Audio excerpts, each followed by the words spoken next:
कदीम स्वात। जिस तरह हम जदीद स्वात की अहमियत को नज़रअंदाज नहीं कर सकते, इसी तरह कदीम स्वात की तारीख़ी अहमियत को नज़रअंदाज करना हमारे बस की बात नहीं।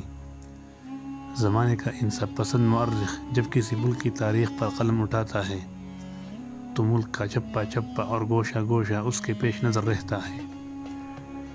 आज बाबुल कंडरात के सिवा कुछ नहीं, मगर इन कंडरात की कदर व कीमत किसी मुअर्रिख़ के दिल से पूछिए, क्योंकि कंडरात का हर पत्थर अपने दामन में गुज़िश्ता दौर की पुरअज़मत दास्तान लिए हुए है। बिल्कुल इसी तरह रियासत स्वात में भी आपको कदम कदम पर ज़माना माजी की तारीख़, नशीब व फराज की एक तवील दास्तान बिखरी हुई मिलेगी।